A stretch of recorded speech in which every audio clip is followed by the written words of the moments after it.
Good morning, everyone. It's Joker, and today we are back with another slime video. And we've done quite a few teams for EX2 to get that final dupe of Rieger. It's a fairly easy stage to do as long as you know what you're doing. You can brute force it, you could, long game it. It's really up to you. Now it is time to take on Inferno 3, which has quite a bit more HP.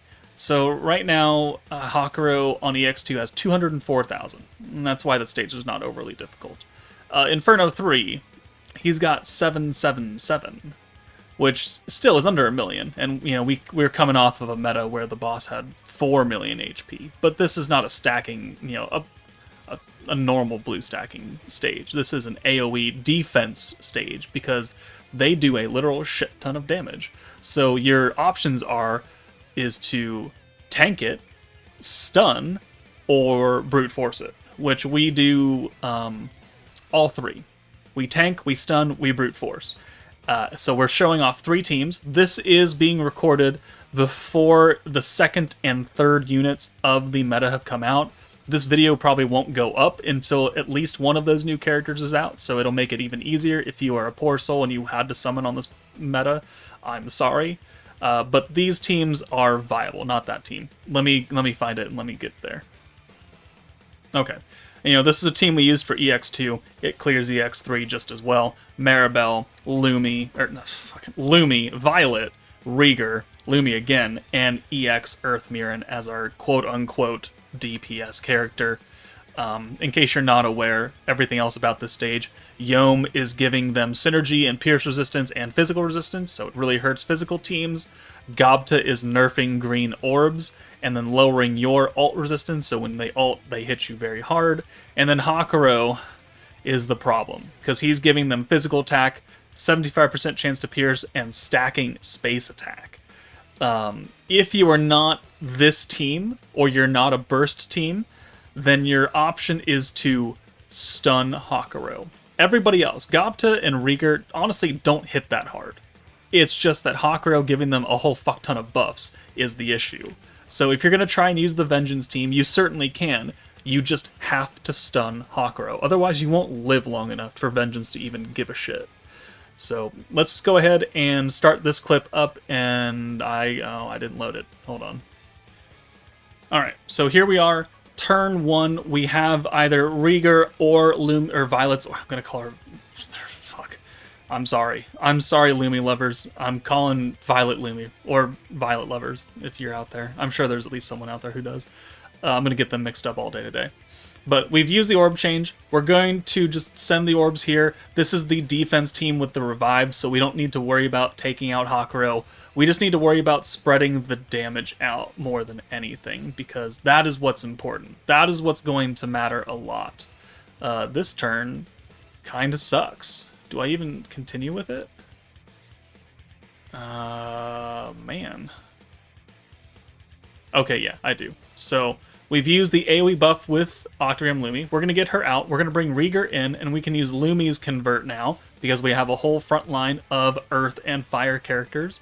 We'll do 2 stacks of Maribel, which is the control effect, which gives us 15% weakness strike per enemy, times 2, because we've now used her twice. So this will be 90% weakness strike buff for all three of these characters at the end of the turn. It does not apply instantly, it applies at the very end, so you won't actually see the effect of it and the damage increase until turn 3, which is a bit unfortunate.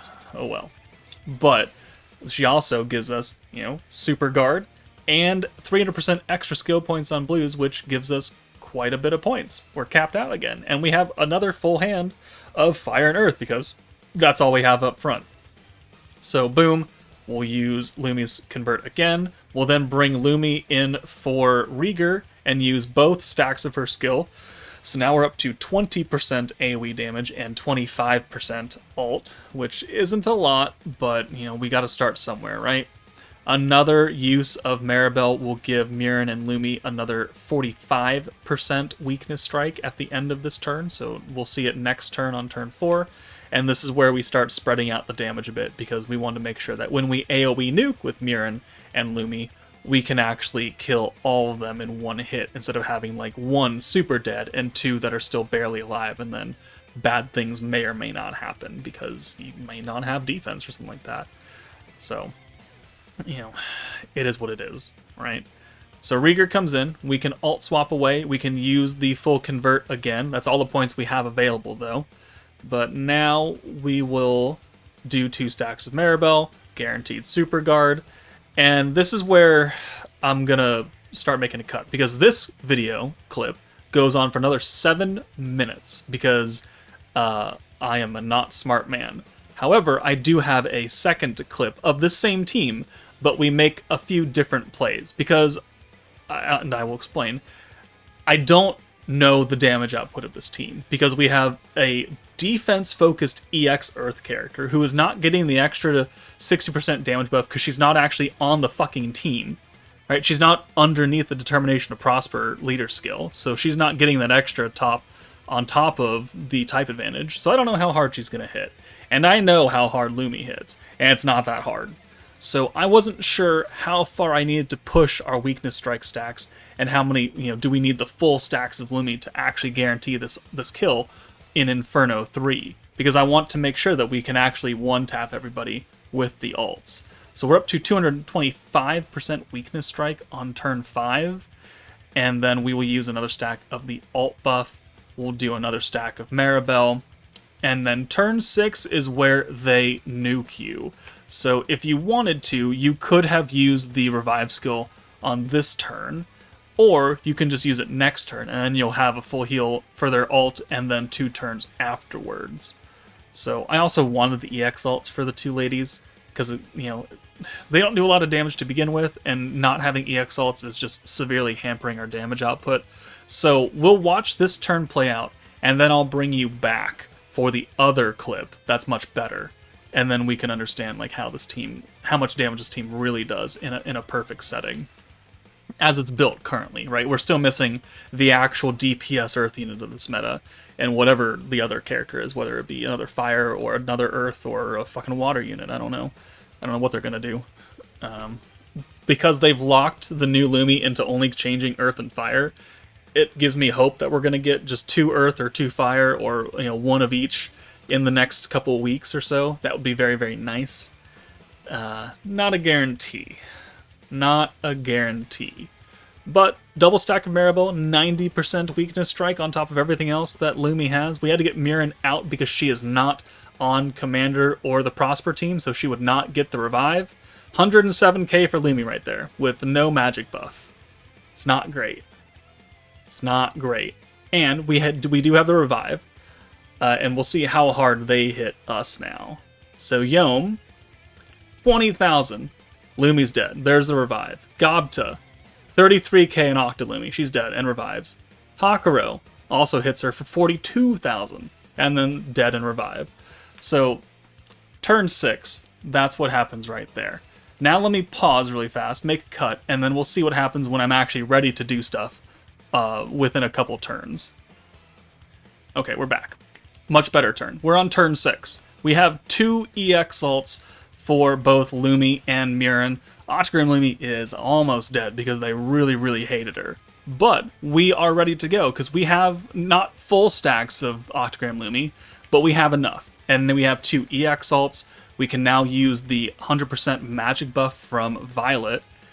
And this is enough to kill. So you can kill on turn 6 with this meta if you have this specific team build and you have access to EX Mirren. So Lumi, 374, and then Mirren, 449. It actually doesn't kill everybody because we pierced on Lumi's ult, or Mirren's ult. So instead of doing 400k, she did 100k, but we did have the follow-up orbs enough to take him out. So there we go. There's a turn 6 kill in a perfect setting. Everything played the exact same way from the beginning of the first clip of the video till now. It's just that we got a lot more Lumi and Mirren orbs, which worked in our favor. So this team can certainly do it. Let's now look at a team that's a little bit more accessible to a lot of people and can do it in 4 turns. Alright, so instead of summoning for a shitty meta like the Prosper team, you can actually clear Inferno 2 using this team full of characters that have already come out, are very old, or one is free to play, right? So we've got Exalted Champion Belzar. Fantastic protector. She was out for the 2.5 anniversary. If you were playing back then, you should have summoned for her, and you should have gotten your best to pull her. Business of Coleus Violet, still on this team, still a fantastic option, great. Dark Rimuru. First anniversary Dark Rimuru, we literally got for free yesterday, as of recording this on the 29th of June. He is literally free, and even though mine is 100 and skill fused, it really doesn't all matter all that much, because we don't need him to be skill fused. He is here to be sub DPS for AoE Dark, and have his crit buff. And since he's buffing Dark allies, which is Coleus Rimuru, he doesn't need to be skill fused, because all his skill fusion does is add Tempest Elite to his crit damage, which Veldora would get it. Okay, cool, awesome. But I'm nuking with Dark characters, so we don't really care about his skill fusion. Veldora is Dark. He has a very important role here. Coleus Rimuru is our DPS, AoE DPS, because he is an EX character. He is changing blue orbs to rainbow, which is why we have Violet on top of having the magic buff. And then we have first anniversary Dark Milim, who came out with the other Rimuru. She is skill fused. It kind of does matter for her, because she's giving the 70% alt buff, and Dark allies get 25% attack, which we are, again, nuking with 2 Dark characters. So we are running the alt gauge on Green's Charm for Velzard. Very, very important that that is taken into account. It increases Soul of Skill's secret skill gauge increase by 40%. That will come into play very, very quickly. So let me pull the clip up and we'll get started. Alright, so loading in. This is a 4-turn team. 4 turns. Very, very fast. So this clip will not be very long. Turn 1, we're going to use Violet's orb change into a full hand of blue. Awesome. And then she's going to go away for Coleus Rimuru, who normally would exist in the back because of his rainbow orb changing. But we have to bank a little bit on RNG here. So we're going to send all these characters dark orbs, well, blue orbs that are all dark characters, against Hakuro. Because Hakuro is a problem, and I want to target him down. We're not stunning here. We're going to kill everybody with an AoE. I just don't like Hakuro because of his buffs. This is what we're looking for, though. We need 3 orbs for Coleus Rimuru, and we need, probably, 1 orb of Rainbow or 2 orbs guaranteed for the other Dark Rimuru. This is a fantastic hand because we can now convert Rimuru, we can use the green buff with Veldora, and then we could full rainbow these orbs. So, because of the rainbow, it now takes on the characteristics of all types of gauge increases for all colors of orbs. So, you might be thinking, Joker, why did you use Veldora's green buff? They're rainbow. Well, because it's effective. Because it counts as a green orb, technically. Joker, why are you running the alt gauge on green charm when these aren't green orbs, they're rainbow? Because it also takes effect. So right now, the rainbow orbs are acting as if you're sending a 6-hand of blues, greens, and oranges all in one turn. All in one orb. So this is an entire hand of every single color orb. On top of that, we have the 70% gauge increase from Veldora, which is offsetting the debuff that this stage is put on, almost. I think it's like 5% lower or something, but it's getting it back up almost to like even numbers. Certainly not nerfed anymore. And then the 40% alt gauge increase from Velzard is helping us enhance these orbs even more. So now, when we send this, we are guaranteed the EX alt for Coleus Rimuru, and actually we only need 1 rainbow orb for the other Dark Rimuru, because you can see we had 2 and we're almost to his frickin' EX alt if he was able to have 1. But that's the important part, that we have this, and also Violet is up front with them, because now that we're ready to nuke, almost, we need to buff, because we don't have enough points to use everything here, and we do need all 3 buffs. So we're going to buff with Violet, and if he's skill fused, you can buff with Rimuru now, because you have the points for it, and then they're both going to go away. They're both going to go away and settle in the back for this turn only, and then we have double Velzard. So we use Velzard now. It'll be a full hand of greens that, again, still have the Veldora buff active, so they're not, super duper nerfed. It's just 5% down on the gauge. The damage is inconsequential, because we're going to nuke, right? So we're going to spread this out to Gobta. Violet has that magic buff, so she will do more, plus the guaranteed crits. So we're just going to do that. And now, the only RNG that we really need on turn 4 is to make sure that Violet and Veldora have orbs, which technically they do, because they have ults. Because we need Milim up front still, because we need to apply the dark attack, or the attack buff to the 2 Rimuru's.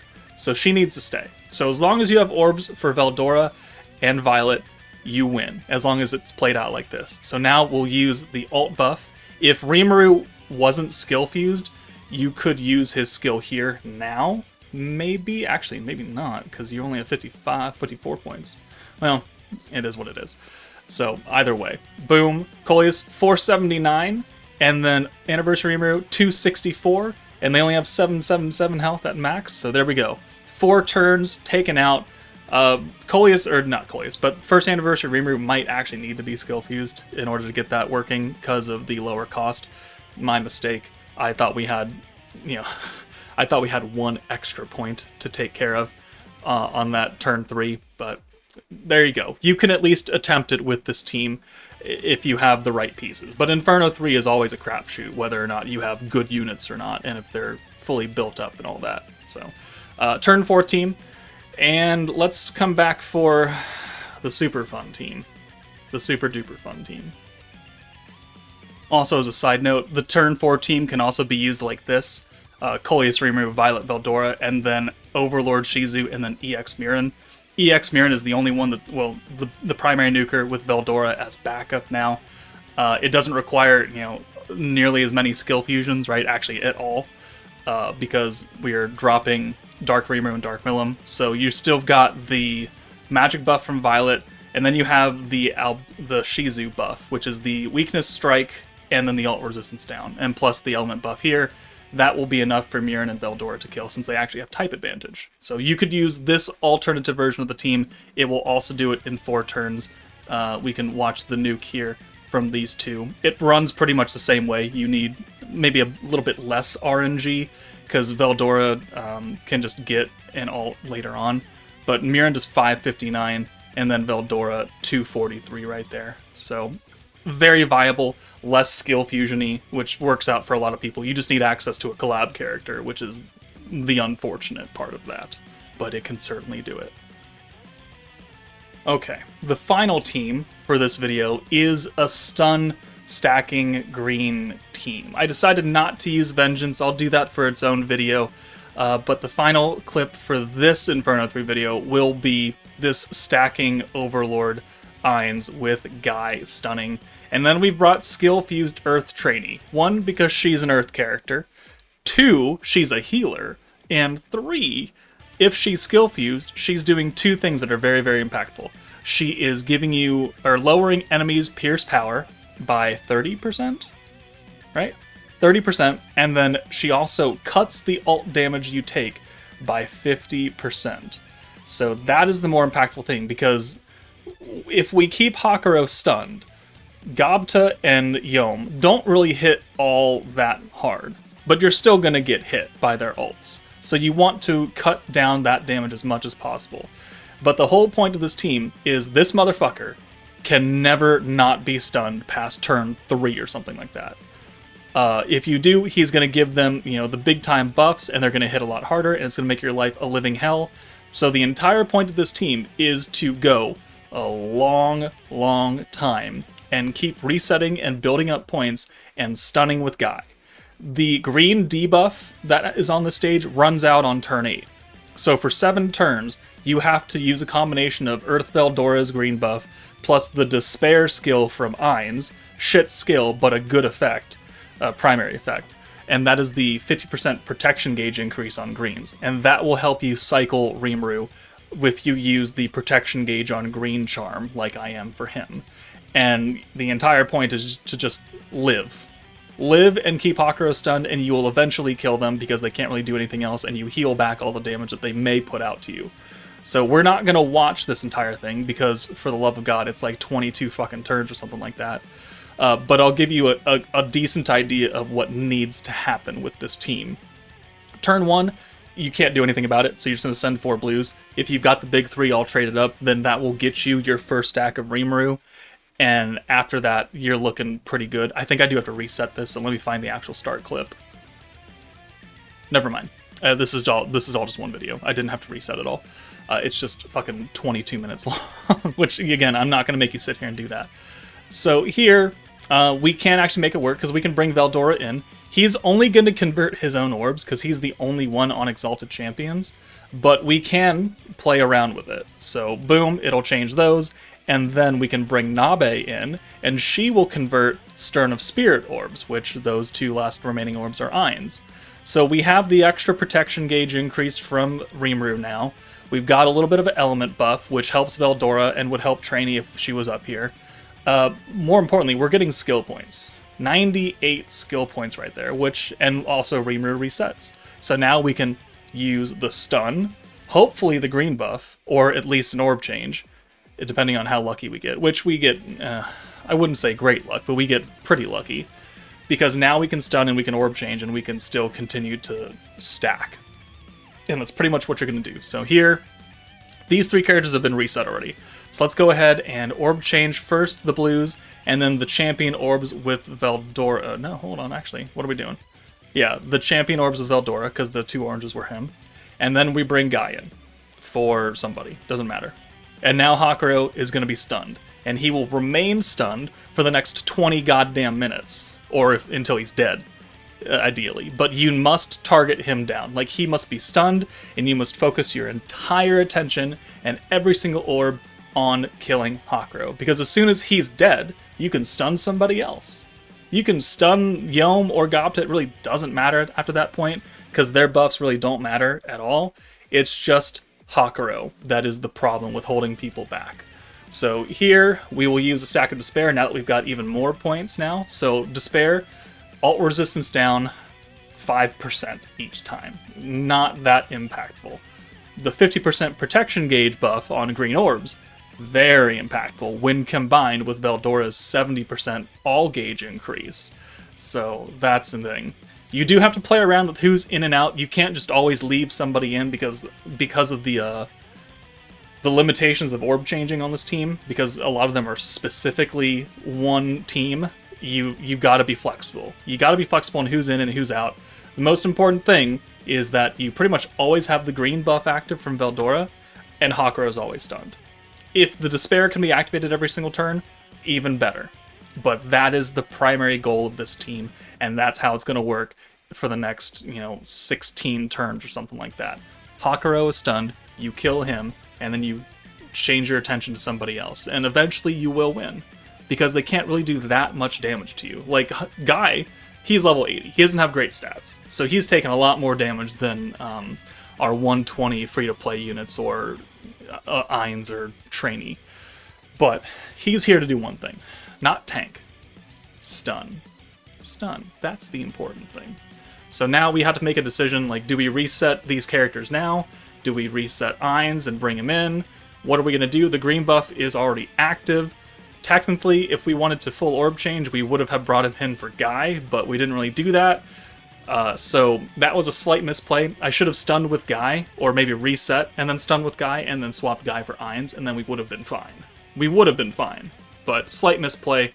We are still able to recover it because Rimuru is going to give us a butt ton of points. So we're going to send 5 green orbs here, and we're also going to reset, and then we're going to stun Hakuro. And then after this turn, I think you get the idea of how this needs to work. We're going to jump ahead into the turn where we kill Hakuro many, many turns later. Actually, we'll jump to the nuke turn. Actually, we'll stay here for the nuke turn, because turn 6 is the nuke. And I want to show you guys how much damage we're going to take from Yom and Gobta with the Treyni buff active. And then we'll cut to the kill turn for Hakuro. Because we're obviously not doing a lot, because greens are nerfed. The damage is nerfed, the gauges are nerfed. Not great. So here, Hakuro doesn't have an ult, because he's not able to. He's not able to give himself an ult gauge. He's been stunned, and he will remain stunned, because I don't want to... If you're like, oh no, they're going to ult me, I promise you, they don't do that much damage with Treyni's buff up. Like, at all. If you don't leave Hakuro stunned, and then you stun like Yom or something because you're afraid, he's going to give him the buffs. And then you have to keep Yom stunned, because he's always just going to exist with his ult, and you don't want that. And then Hakuro is no longer stunned either, which means that he's going to keep buffing them. So you really just have to live with the fact that you're going to take the Yom and Gob to ult, and there's nothing you can fucking do about it. So, stunned Hakuro, leave him out of there. We're going to not use the buff yet from Treyni, because again, whoever we leave up front needs those buffs. So we need to get our orb changing done first. So, special convert, the blue convert, alright, the despair helped us get more protection gauge, and then if we're going to run it like this, now we will use the Treyni buff. But it looks like we're going to do this, and we're going to actually probably heal, and then buff up, and the green skill. So this will get everyone nice and topped up. We've now buffed the greens by 70%, and we've got the ult resistance. So now, when we send these greens, it's still not a lot of damage, sure, whatever. But now you can see, like Yom normally does like 20k a hit, right? In the first video, he does peanuts. Because he has no buffs from Hakuro, and we have that 50% damage cut. That is why you should not be afraid of Yom if you have this Treyni. If you don't have this Treyni, you might have a problem. You might take some damage. Like, we would have taken 4,000 right there, which still isn't great, but you can get around it by just healing. It's just that all the power and all the scariness comes from Hakuro. So now we're going to cut, and we'll come back. Okay, we're on turn 12. Turn 12, and we are about to take out Hakuro, I believe, right here. He is still stunned. He is in red health now, and we have a full hand that we can convert. So we can use this, that, and obviously you can see that our skills have become kind of expensive, because there's not always a turn where we can always reset. The green buff or the green nerf is gone on the greens. That was gone 4 turns ago, which is nice, because it just means that greens are now giving us maximum effect. It still doesn't mean that we're going to be able to keep everything at a nice, easy 25 skill cost. But we have so many points, it doesn't really matter. So, we can even use the Ainz buff and give him guaranteed crit and the magic, and it helps him hit a lot harder. And there we go.